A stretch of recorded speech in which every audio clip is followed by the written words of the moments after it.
This section will familiarise you with how alternate currents appear, the one-phase generator, the three-phase generator, armature reaction.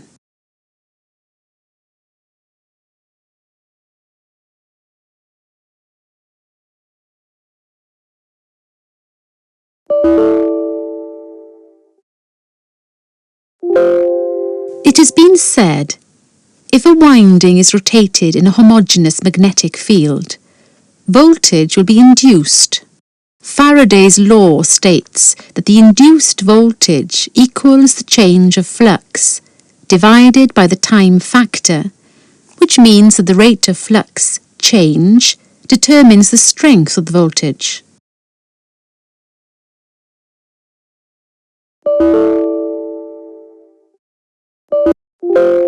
What is flux? Flux can be described as a magnetic field which crosses the winding. As we can see at this position, the maximum magnetic field crosses the winding, which means maximum flux.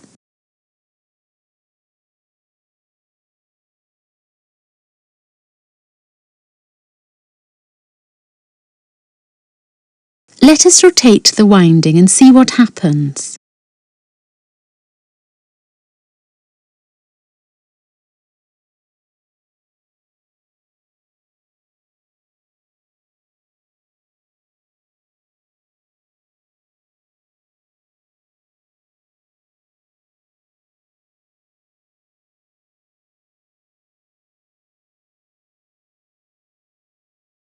According to Faraday's law, the induced voltage will be at a minimum when the flux crossing the winding is at maximum, because the rate of flux change is at its minimum.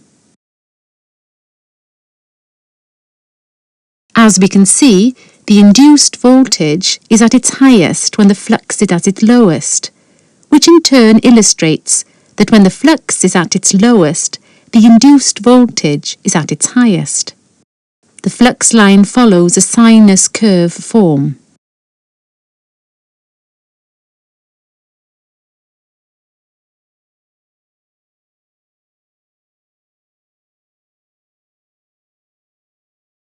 What we've seen so far is a simple generator, in which the windings have been turned and the induced voltage must be extracted via the slip rings and brushes. Generators have their windings mounted in the armature and the magnetic field does the rotating.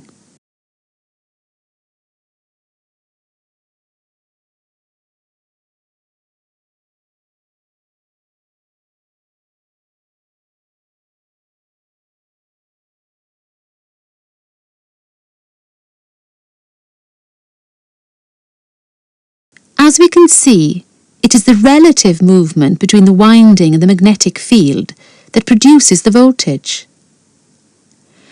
As long as the magnetic field crosses the windings, voltage will be induced in the windings.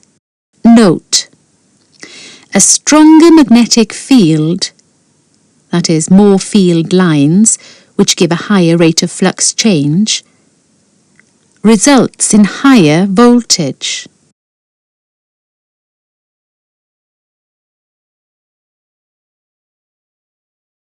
What we have now is a very simplified one-phase generator with two poles. In order to achieve a frequency of 60 Hz, we must rotate the magnet at a speed of 3,600 RPMs. The rotational speed can be found by using the formula below. The frequency equals the number of pole pairs on the rotor, times the number of rotations per minute, RPM, divided by 60. So in order to have a speed of 60 Hz with a two-pole generator, the equation will look like this.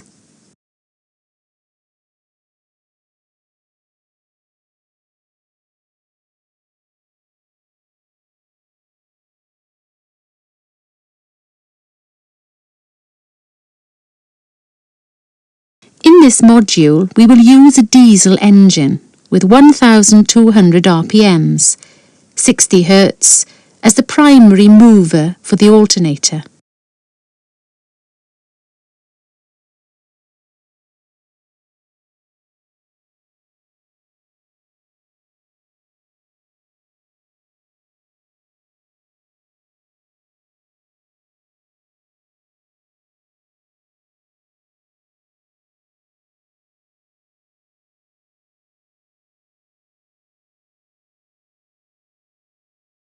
Practically all generators are designed as three-phase generators. The three winding sets are mounted with a 120 degrees phase shift around the stator. This will give the three phases with the induced voltage a shift of 120 degrees in relation to each other.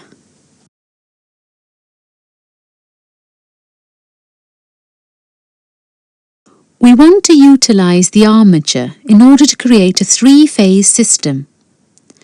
So we provide the generator with two extra sets of windings and a 4-pole magnet on the rotor.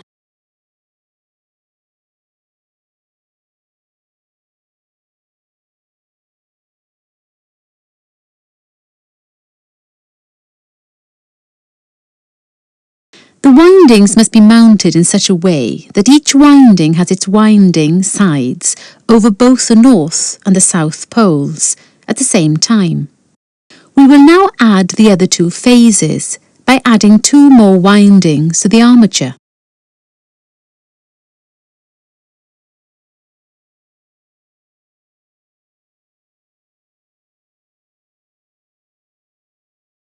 If we study this generator during one revolution, we will see that the generator will produce two sets of sinus curves instead of one as for the two poles, one winding generator. This means that the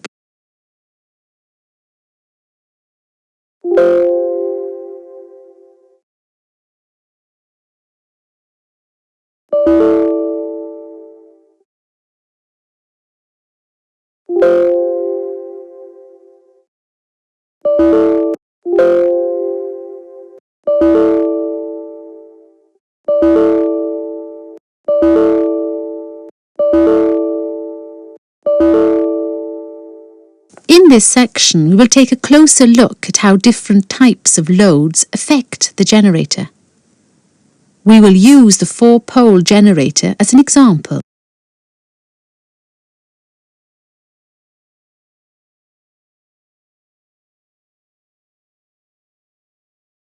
Since no load is connected to the generator, no current will be present in the generator armature. This means that there are no magnetic fields around the windings, which also means that the voltage at the generator terminals equals the induced voltage in the armature. Point and click at the terminals for details.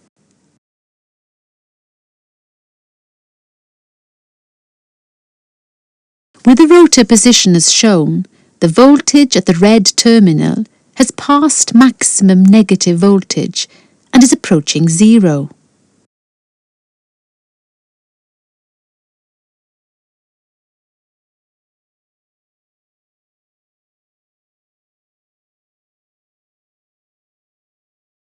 With the rotor position as shown, the voltage at the green terminal has passed zero and is approaching maximum negative voltage.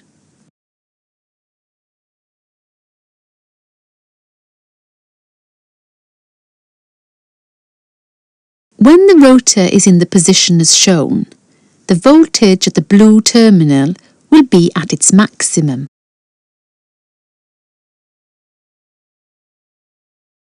As we will see in the following illustrations, there is current in the armature windings.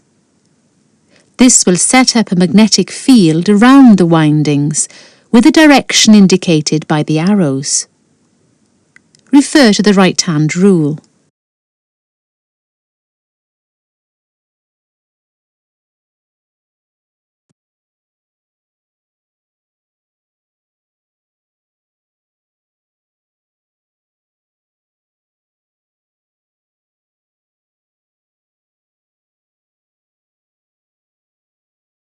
As we know, a current through an ohmic load will have the same phase as the induced voltage. This means that when the induced voltage is at its maximum, the current will be at its maximum. Point and click the terminals for details. Point and click on All to view how the sum of all the magnetic fields influence the main field.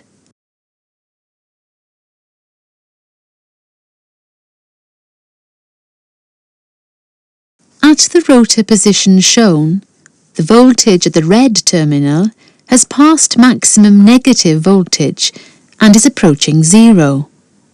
Since the generator is connected to an ohmic load, a current will flow through the windings which is in phase with the voltage.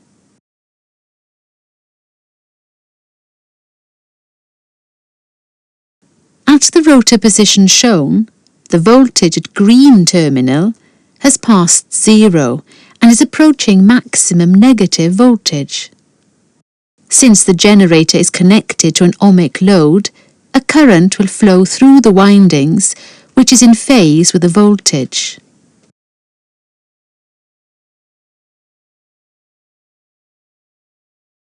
At the rotor position shown, the voltage at the blue terminal is at its maximum. Since the generator is connected to an ohmic load, there will flow a current through the winding which is in phase with the voltage. According to the right-hand rule, magnetic fields will appear around the windings as shown.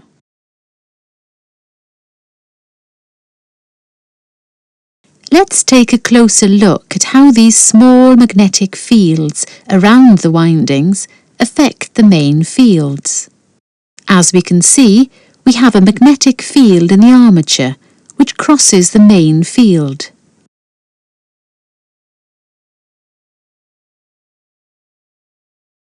At the right-hand side of the pole, the magnetic field has the opposite direction of the main field, and because of this, it will weaken the main field.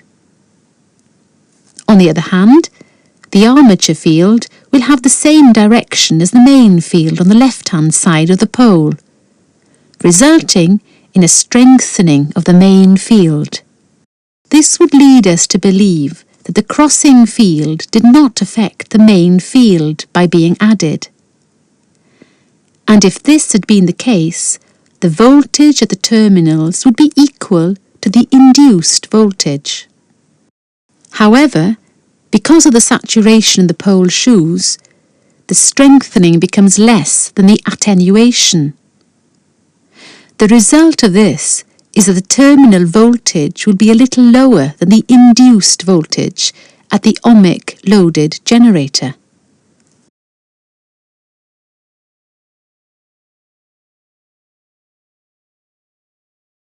At the inductive load connected to the terminals, the current through the armature windings is 90 degrees phase shifted after the induced voltage.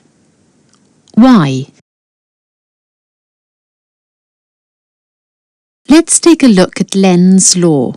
Lenz's law states that a change of current in a conductor or winding will induce a voltage which will resist the change of current that caused it. To be able to drive the current through the coil, the generator has to deliver a voltage equal to the induced voltage in the winding, but in opposite direction. An alternate current in the winding will make a flux in phase with the current. The flux change will induce a voltage 90 degrees after the current. Refer to how does alternate voltage appear. As we will see in the following illustrations, there is current in the armature windings. This will set up a magnetic field around the windings in the direction indicated by the arrows. Refer to the right-hand rule. Point and click at the terminals for details. Point and click on All to view how the sum of all the magnetic fields influence the main field.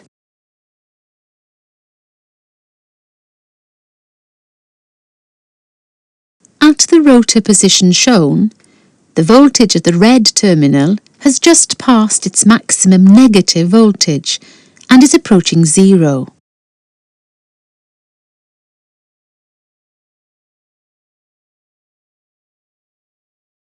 At the rotor position shown, the voltage at the green terminal has just passed zero and is approaching maximum negative voltage.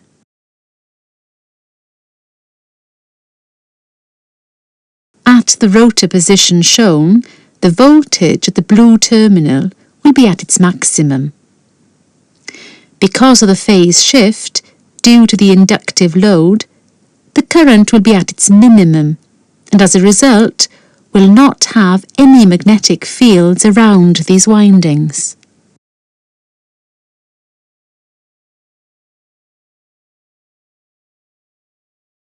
Let's take a closer look to how these small magnetic fields around the windings affect the main fields.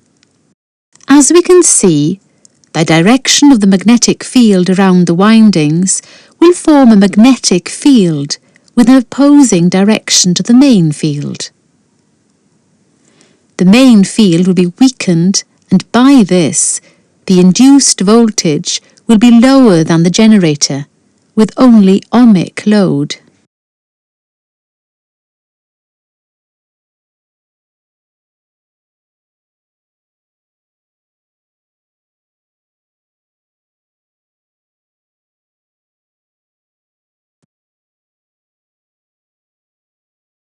Let's take a closer look to how these small At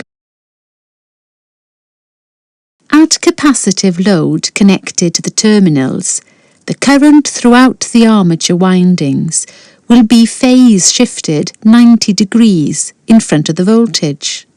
Why?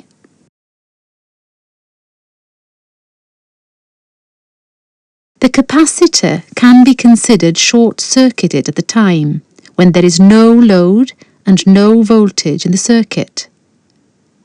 Furthermore, we can view the capacitor as being fully restricted, or endless resistance, when the capacitor is fully charged. From this we can imagine that the current will be at its maximum when the voltage crosses zero on the sinus curve, and at minimum when the voltage is at its maximum. At maximum supply voltage, the capacitor is fully charged and therefore it will also have a voltage equal to the supply voltage, but in an opposite direction. Conclusion. Since the capacitor can be considered as short-circuited when supply voltage crosses zero, the current has to be at its maximum value and as a result by 90 degrees before the supply voltage in phase. Point and click the terminals for details. Point and click on all to view how the sum of all magnetic fields influence on the main field, or rotor field.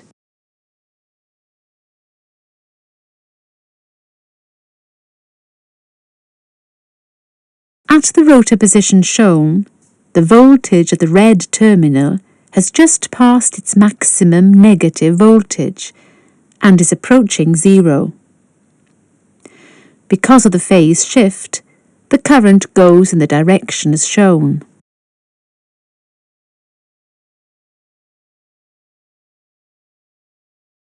At the rotor position shown, the voltage at the green terminal has just passed zero and is approaching maximum negative voltage. Because of the phase shift, the current will have the position as shown.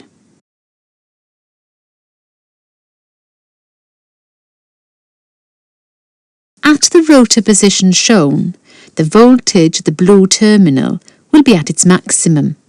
Because of the phase shift, due to the capacitive load, the current will be at its minimum and as a result have no magnetic fields around these windings.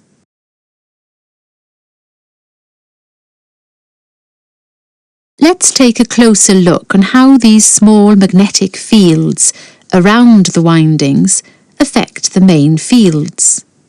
As we can see, the direction of the magnetic fields around the windings will form a magnetic field with the same direction as the main field.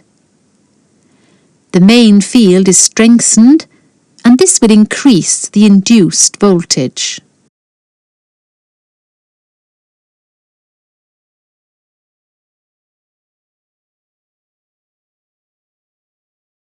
Let's take a closer look on how these small magnetic fields around the windings affect the main fields.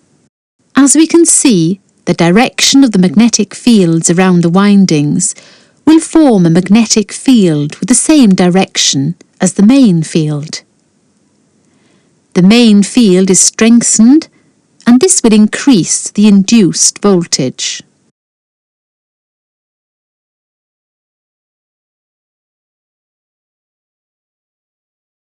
As we have seen, the induced voltage and the terminal voltage are dependent on the type of load connected to the generator terminals.